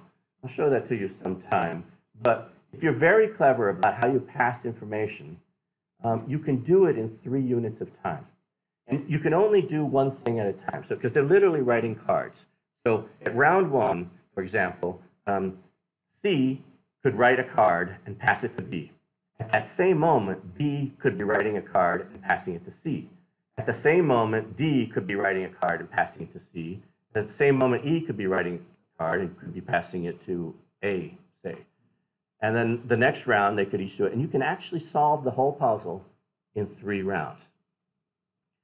For the wheel, it takes 5, right? Because in the first round, A, B, C, and D all send a message into C. Takes 1 unit of time. Now C knows the answer, assuming C is smart enough. Then C sends the answer to A, that's time 2. Then they send the answer to B, that's time 3. Then they send the answer to C, that's time 4. They send the answer to D. It takes 5 units of time to spread that answer to everyone, which is the goal of this, is for everybody to have the answer. Now, when they actually ran the experiments, it did not correspond to the theoretical fastest times at all. In fact, the circle was one of the worst at completing it. 50 seconds or whatever this is. I think it's 50 seconds. The chain was also pretty high. And the 2 on the right were the shortest, and the wheel was the shortest of all. It takes the longest theoretically, but in practice takes the least amount of time. And in terms of errors, it made very few errors, whereas the circle makes lots of errors. In terms of the number of messages that you have to send, the circle endlessly sent messages around to everybody, and the wheel did not. And then he actually did these surveys at the end and said, you know, so what did you think of this assignment? Was it a nice way to pass the afternoon? Did you enjoy it? And it turns out that on average, the people in The wheel said, no, it was boring. These people said it was pretty boring. And the people in the circle had the best time. Although if you broke it down by position, it turns out that everybody in the outskirts of the wheel thought it was boring, but C thought it was fun. Okay, they enjoyed the task. If you asked them, did your group have a system for solving the puzzle? People in the wheel said yes. And if you said, what was the system? They would sometimes draw the wheel. They actually understood that they were in a star pattern, and they would just draw it. They would say, well, we send it to C, and he sends it all out to all of us. The circle was the least likely to say that they had a system, and they couldn't even draw what it was. And then they also asked, did your team have a leader? And the two on the right were the most likely to say that they had a leader, and if you asked them who was the leader, they almost always chose C as the leader. When you asked the circle, did you have a leader? Most people said no. But of the ones that said they had a leader, when you said, well, who was the leader? They would each say, I was. So the conclusion that Babelis and Levitt drew from all this was that there's some structures that facilitate getting work done more than others. Structure matters. And that, in fact, more centralized structures are better at getting things done. So, and this is in the 50s, and people said, okay, we want authoritarian, centralized structures to get stuff done. Now, later experiments showed that when you made the task more complicated than this, which is sort of like a game of Clue, where everybody's given a little clue and they put it together, and it's very easy. If you give them a really complicated task, that actually something like the circle, or even better, the clique, where everybody's connected to everybody directly, does a better job. And the centralized ones are just too hard because, sure, C has all the information, but one mind isn't capable of solving the puzzle. It's just too big a puzzle. The way Babelis and Levitt framed all of this was that it's the structures that have a natural integrator. That's what they call it, a natural integrator. And where most people were as close to the natural integrator as possible that determined performance. And that's why the wheel was so good. As a clear integrator, and everybody's directly connected to that clear integrator. Whereas the circle has no clear integrator, and everybody's actually pretty far away from any one node in there. And that distance to the integrator got translated into the closeness centrality that we now know.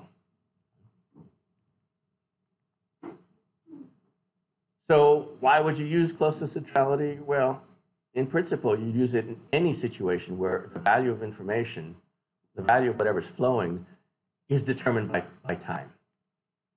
So, for example, receiving gossip before other people have heard it, getting market information before the other investors have heard it. Whenever time is critical, in order to make use of something that's flowing through the network, closeness is the right centrality measure to use.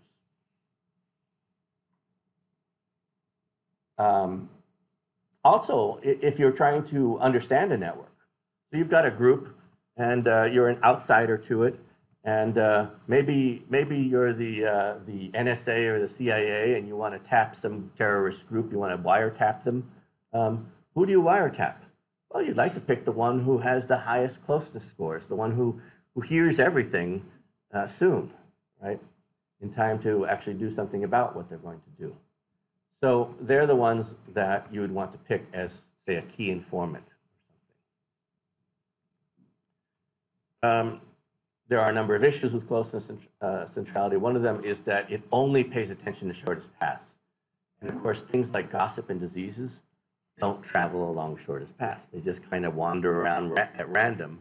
So this can give pretty off answers if you're expecting it to really predict the time until arrival something arriving at a given node.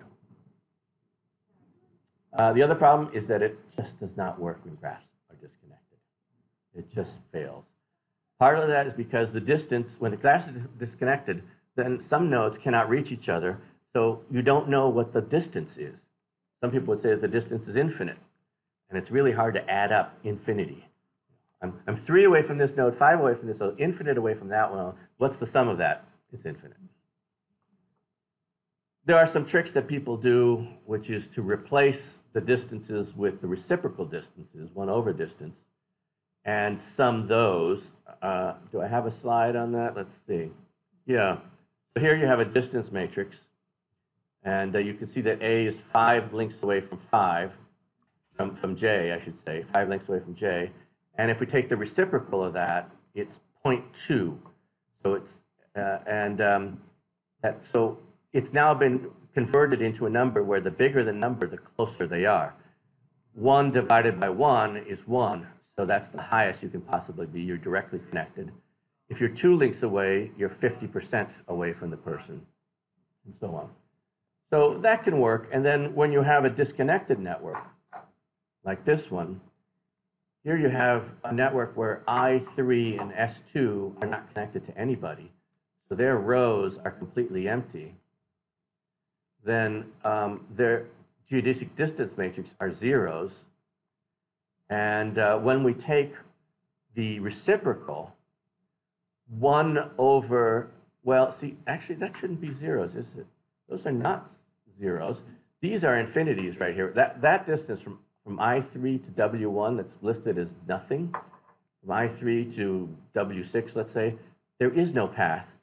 You could say that the distance is infinite, and if you took 1 over infinity, that's basically 0. So you would replace that, so I3 to W6 here would be a 0. It's just not close. It's 0 close. Whereas from I1 to W5 is 0.5 close, and that's because they're 2 links away. So it kind of works if you do that, but really best to stay away from close to centrality if you are if you have a disconnected network. It's too bad because closeness is a really nice concept. The idea that some people receive information quicker than others because of the location of the network is a good one. So the definition of what measurement of centrality that I want does not depend only on the theoretical aspect, but also on the composition of the network. That's true. Yeah, there are some of them that just cannot work with certain structures. I hate to emphasize that part because it makes it sound like methodology, but in the theory is the really important thing. But you're right. One way of getting out of this situation is to use something called K-reach centrality, and that is the proportion of others that a given node can reach by a path of length k. So think about that. Path of length k. Suppose we make k equal to 1. So a path of length 1. So Holly has 0.29. That means that Holly can reach 30% of the network directly. They have a tie with 30% of the network.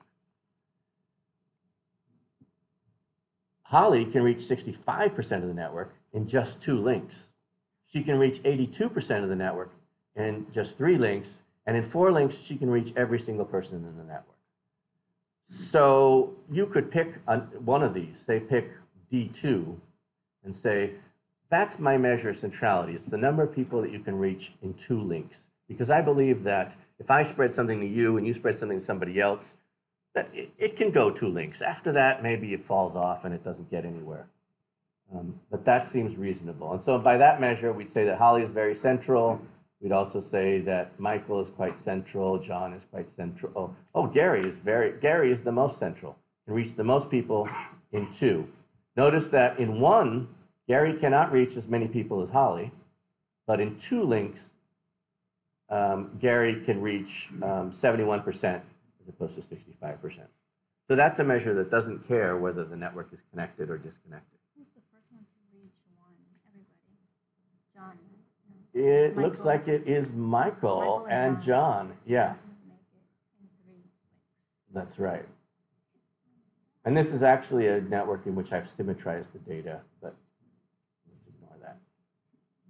But yeah, so those are good spreaders.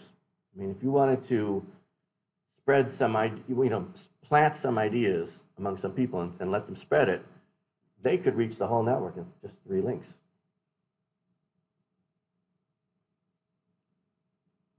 Right. Before we get to between this, I want to back up and just think about how we use clearly it's a node level concept. So we're measuring something about individual nodes. Clearly it's structural. It's based on things that we compute just from the network. It's not about how old they are, where they come from, how much schooling they have. It's just from the network. So typically, in a research study, we would use some kind of centrality measure as an independent variable to predict some kind of outcome measure. So I'll call it outcome here. But just to take Camila's example, it might be, this might be burnout. So if you're studying burnout, you want to know what causes it, what ameliorates burnout. It could be that centrality in the network affects burnout. And I guess I would assume that that would be, well, for a friendship network, I would say it's a negative relation, in the sense that the more friends you have, the less burned out you feel. Because you've got social support to deal with the fact that your job sucks and it's so hard and demands and all those kinds of things. So that might be a negative relationship. Note that you would almost never just do this study right here and just assume that location in the network was somehow the one and only variable that mattered. You would almost always pair this with some other variables that are not network variables, that are also part of the person, such as their years of experience. Their gender, maybe men and women handle stress differently.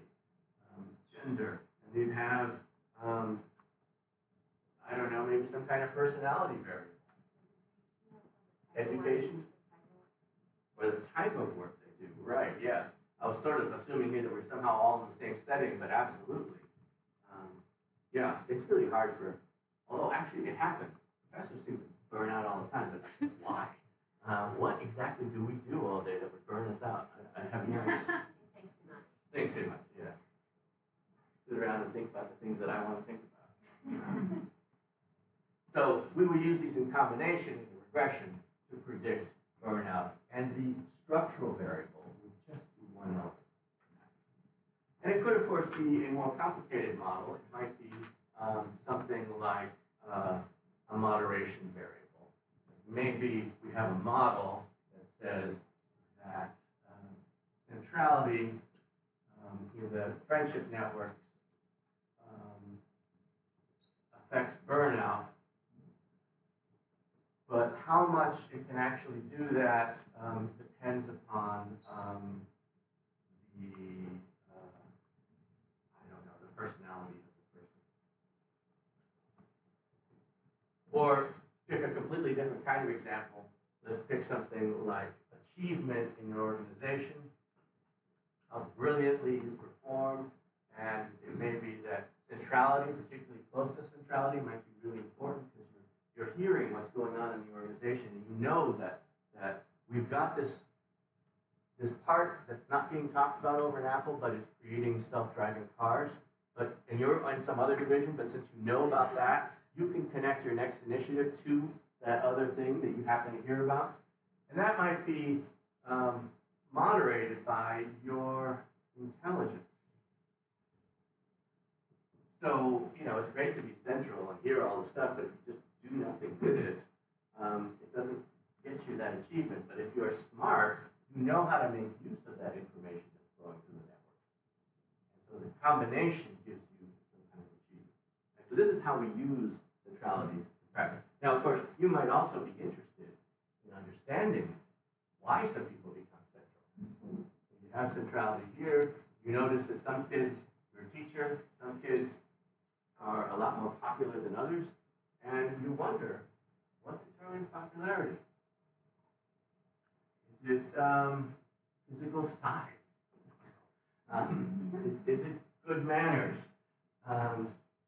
Is it socioeconomic class of your parents? Why are some kids more popular? Is it autism? Gotta have an effect. Things like that. And so there, the dependent variable is the centrality. Yeah. Tell us a little bit more about the centrality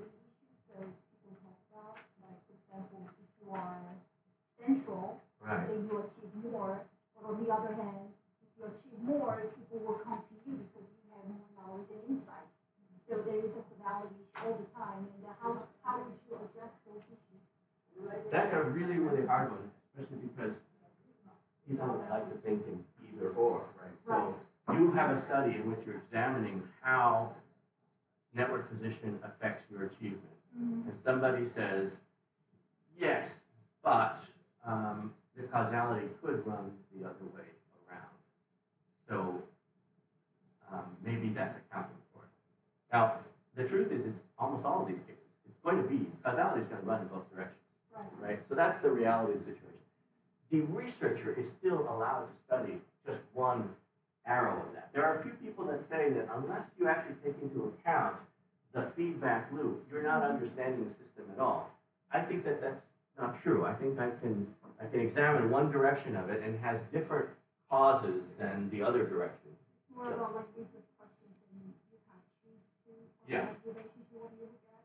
Yes, but then there's the practical aspect, though, that I still got to make sure that even the bit that I care about actually does exist and is not a epiphenomenon of the reverse causality. So I'm going to have to do something about the endogeneity.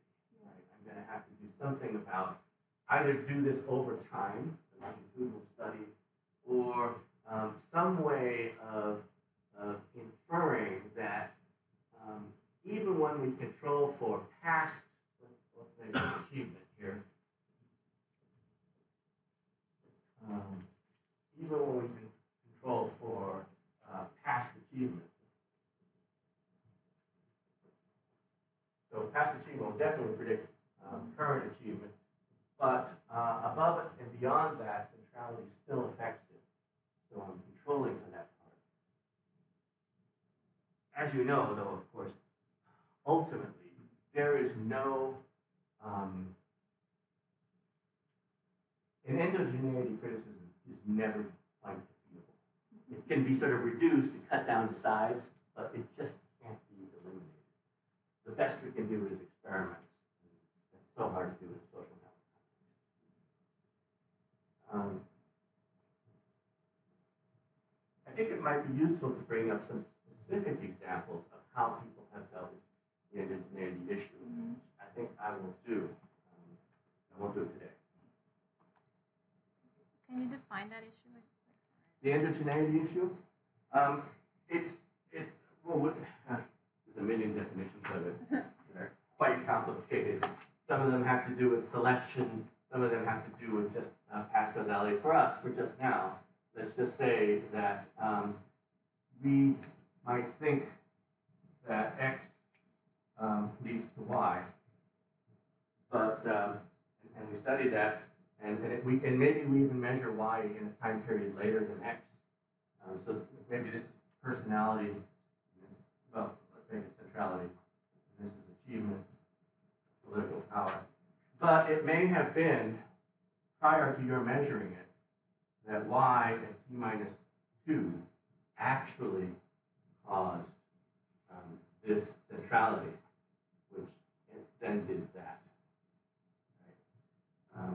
And political science, for example, took a long time to warm up to network analysis because they said, look, sure, you can show me that centrality leads to political power, but centrality is just a stand-in that codes in all of the characteristics and history of the person.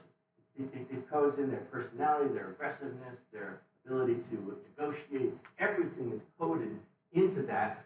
So it's a whole series of personality characteristics, personality 1, personality 2, skill 1, skill 2, that leads to centrality.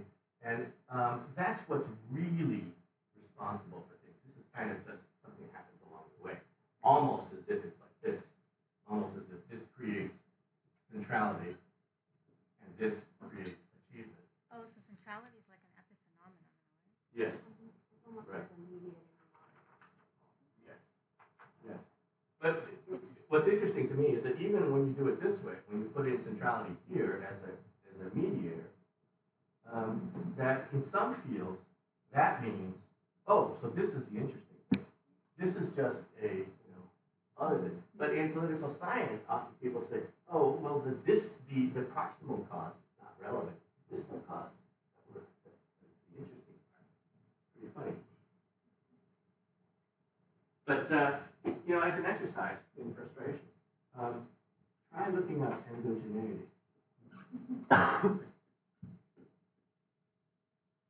For the last qualifying exams for our graduate students, I put in all the faculty submit questions. I submitted a question which was, what the fuck is endogeneity? But they chose not to use it. It's too bad. Okay, let's look at betweenness. And see our timing. Yeah, okay. And then we'll have to rush through a couple of things. So betweenness is a fun measure. And loosely, it measures the number of times that somebody needs some node in order to get to some other node by a good path. So for example, if we look at S here, and S is trying to reach T, there are many ways to do it. S could send to Q, to P, to L, to T.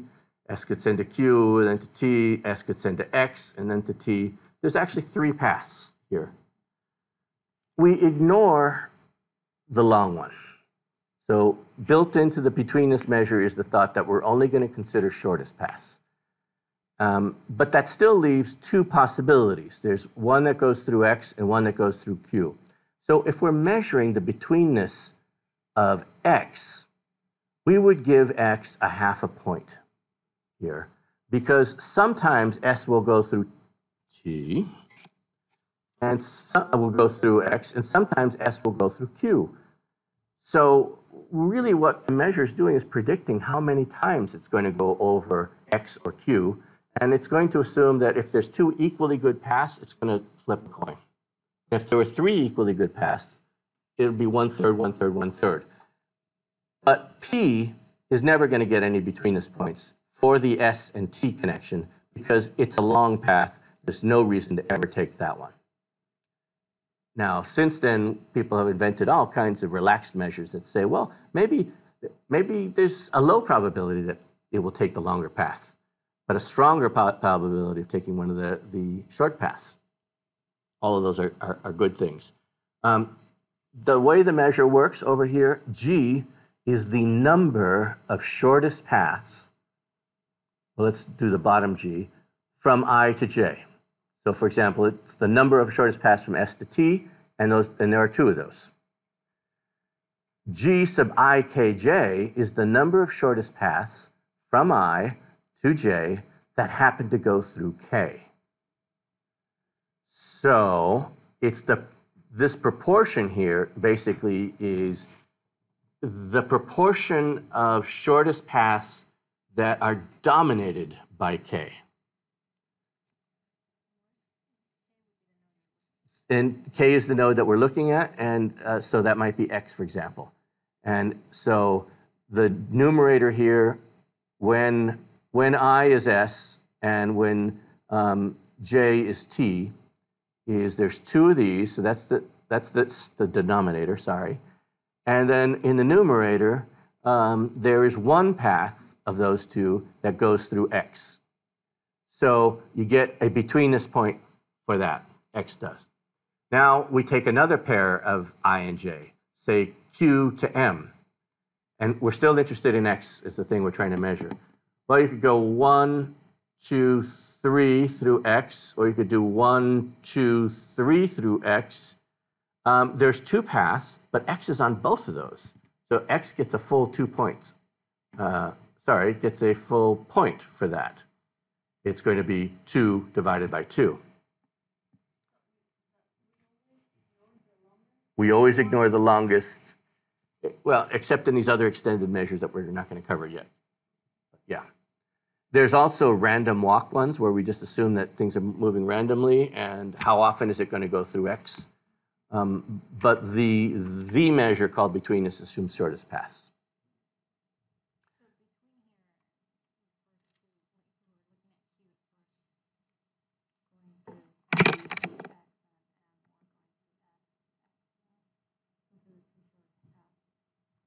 From say Q to M, yeah. From Q to M, there's 2 short paths, 1 through T and X, and then 1 through S and X. And so the denominator is 2, because there's 2 paths. The numerator, which is the ones that involve x, is also 2, because both of those involve x. So x gets a 2 out of 2 for that. And the idea, of course, is to be, everybody's got to go through you to get anywhere, right? So like, you remember the Moscow example, where it turns out that Moscow is very high betweenness. Most of these paths, the short ones, go through Moscow. And so we hypothesized that that might be why Moscow rose to dominate the area. So betweenness is often interpreted as some form of control or gatekeeping, often correlated with power, because people need it in order to reach somewhere else by a good path.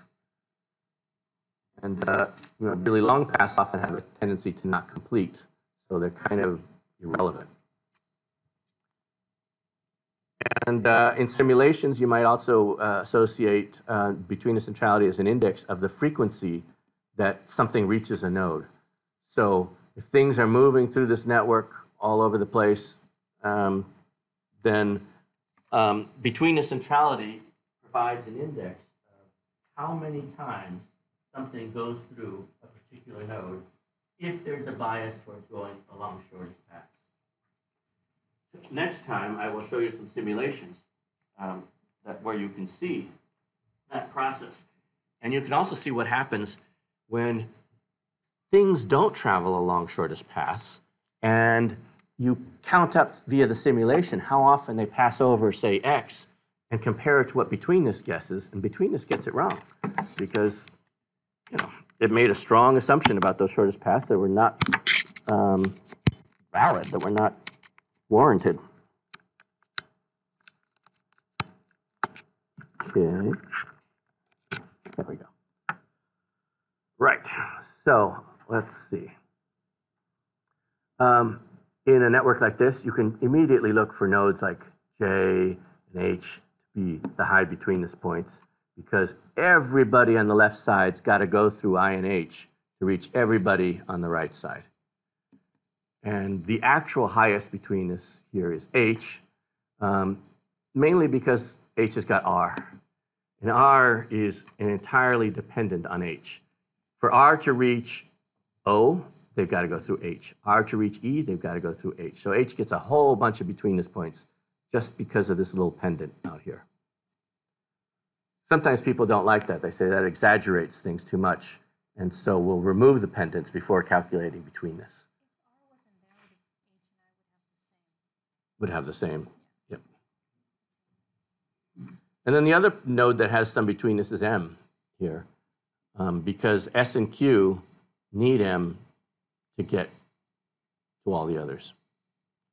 But I'll show you next time some really cool things about different kinds of dependencies within the network in terms of shortest paths.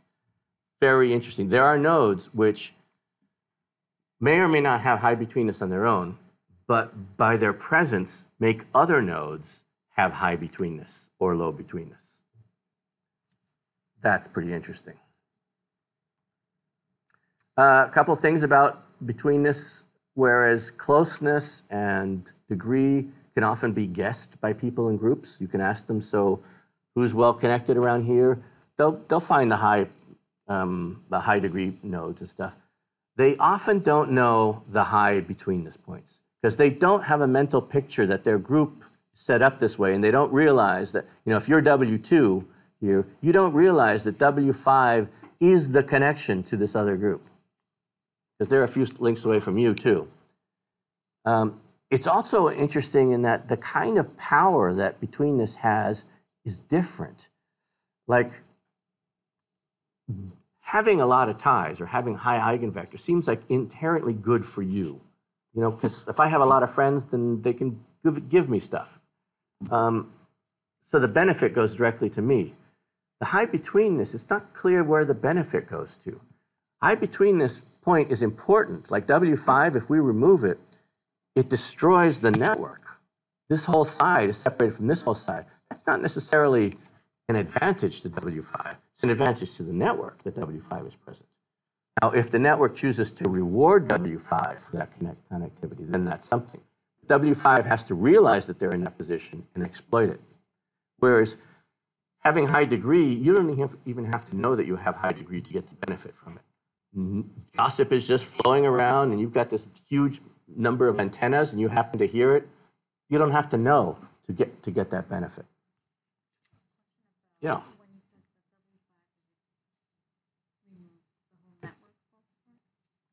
Yeah, half.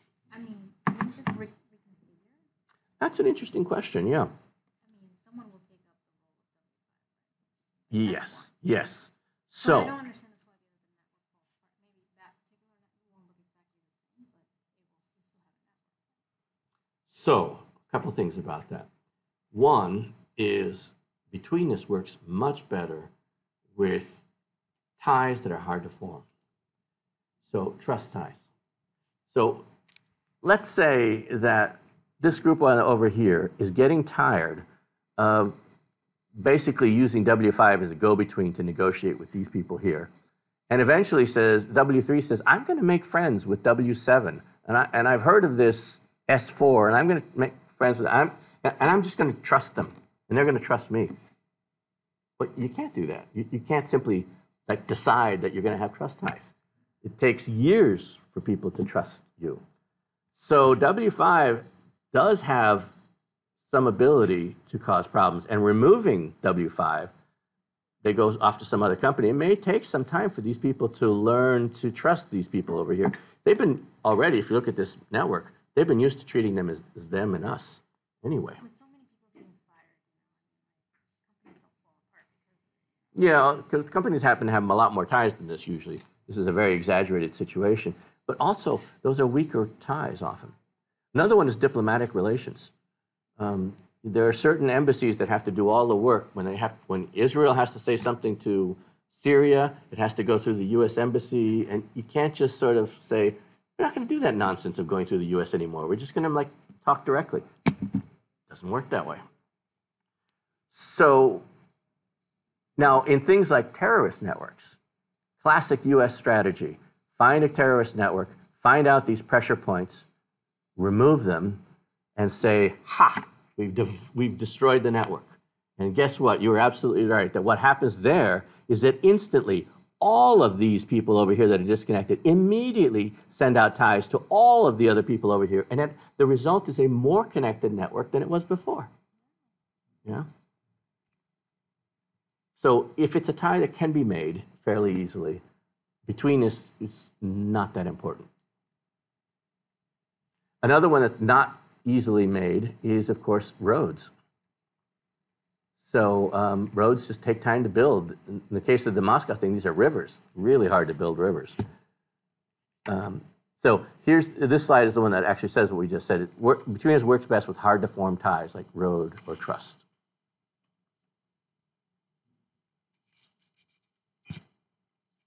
And I wanted to point out that all of these measures have equivalents for ties, not just nodes. So look at this one here. We don't have to calculate the betweenness just of the nodes. We could apply it to edges. So remember the definition. A node has high betweenness if other nodes need that node in order to reach another node through the shortest path. That's going to be the same for a tie. H and I here is a very crucial tie. Many nodes need that tie in order to get to many other nodes. And in fact, these are the betweenness points for those ties. 90 there, 18 here, 3 here. So this tie, if deleted, doesn't change much. But we can calculate the betweenness of ties. And that way, we can also evaluate the importance of certain relationships. We can say, for this group to function, it is so important that H here has the ability to talk to the guys over in manufacturing because they've got that tie there. Because we need that. Otherwise, we have very long, connections from one side to the other. It also provides the basis for purely methodological strategies, like if you wanted to partition the network into subgroups, cohesive subgroups. one strategy is pick the highest betweenness edge and cut it. That divides it into two. Then recalculate betweenness for all pairs of nodes, for all pairs and for all edges, and then find the highest betweenness edge and cut it. And you can keep cutting it into, so you've got lots of little separate fragments. It's a great clustering algorithm. But it works both algorithmically and in terms of substantively in an organization. There are certain relationships that are crucial for an organization. The fact that, I don't know, one of us in our department here has a great relationship with the dean makes a big difference for us. That's hypothetical, by the way. None of us do. So I wanted to point out that we can do all of this stuff with directed graphs. And usually what that means is that we have two versions of things. So if we think about degree, here's a little network that has direction. So B is connected to C, but not the other way around. Here's the matrix that corresponds to that. And if we took the row sums, as we have been doing, what we would actually get is something we call out degree, which is the number of ties you're sending.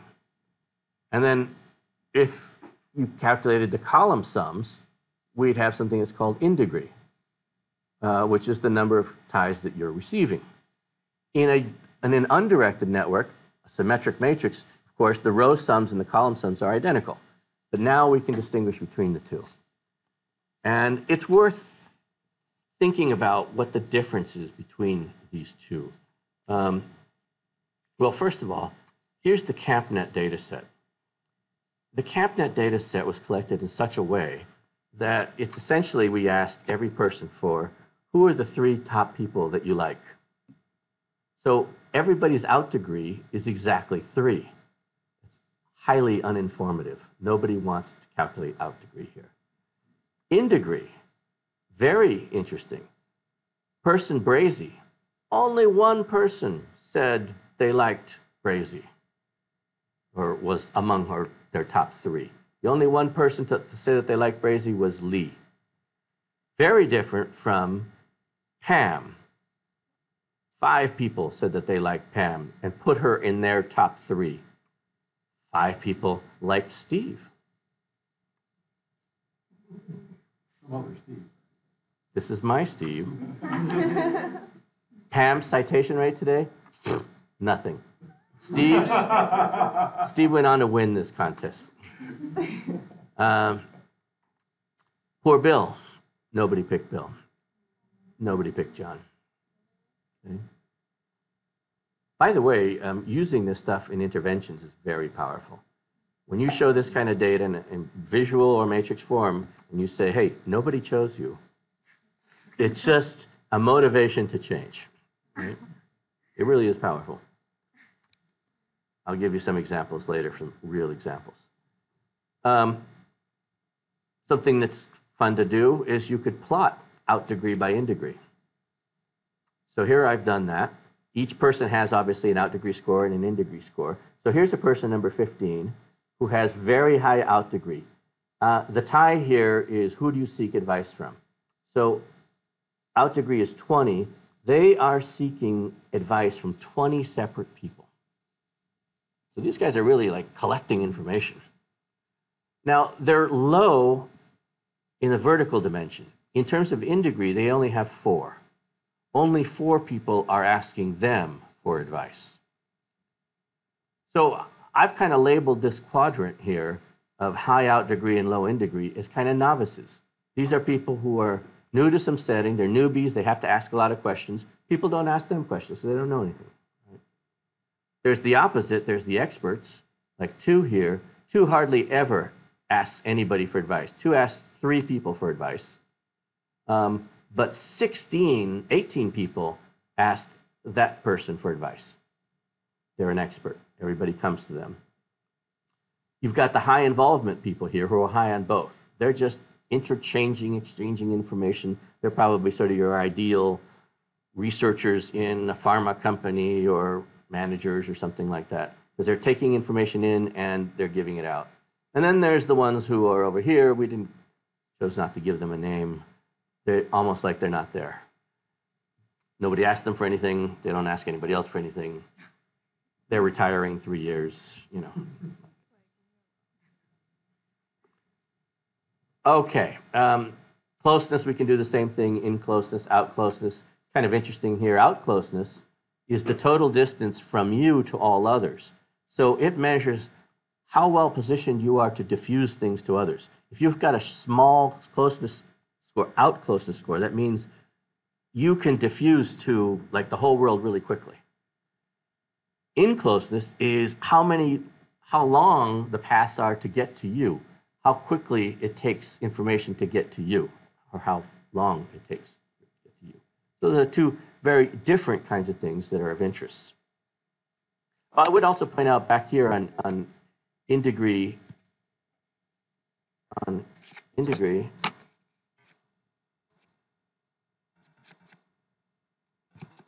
why did it do that? There, another reason why, you know, here I pointed out that out degree was useless because of the design of the data collection. But also there's an element of, suppose you ask people who their friends are. There are some people that, especially savvy people in an organization, who are going to pretend that they have lots of friends. They're just going to list a lot of people. They don't want to show up as isolates and stuff. But they have no control over whether people will mention them. So it tends to be that the out degree is subject to kind of social desirability bias, where people overstate, but the in degree is sort of more realistic. So we tend to pay more attention to the in degree numbers. And I pointed out that with closeness, we have the problem of the fact that some pairs of people cannot be reached by any path, and that's a worse problem when you have directed data. It's often the case that you can't reach somebody by following along in the direction. So closeness becomes really difficult in directed data. Betweenness is the one that is just great. It doesn't care about whether you have directed arrows or not. So for example, suppose we're looking at the betweenness centrality of C. B needs C to reach D. Great, so C gets a point for that. Oh wait, but B could also have gone through F. C and F only get a half a point for that. Does F get any points for B reaching E? Well, no. B could go to C, then to D, and then to E. So C and D would get some betweenness points, but F actually, so F does get some points. B could go to F, and then to D, and then I think that's a reciprocal arrow right there, go to E. So F would get some points. But there's certain paths that are not possible, and so nobody gets any points for those. It just doesn't affect anything. So it works fine for those. And then where it really runs into trouble is with eigenvector. And we're going to stop here. And I will just show you conceptually one of the problems with directed eigenvector. Remember that in eigenvector centrality, you have this wonderful quality of being as central as the people who are connected to you. Think about 5 here. We're going to think about their inward centrality, their incoming centrality, kind of in degree. If it were in degree, they would be a tie that comes in. And if it were something that involved longer paths, it might be that you could have a measure that, say, said 2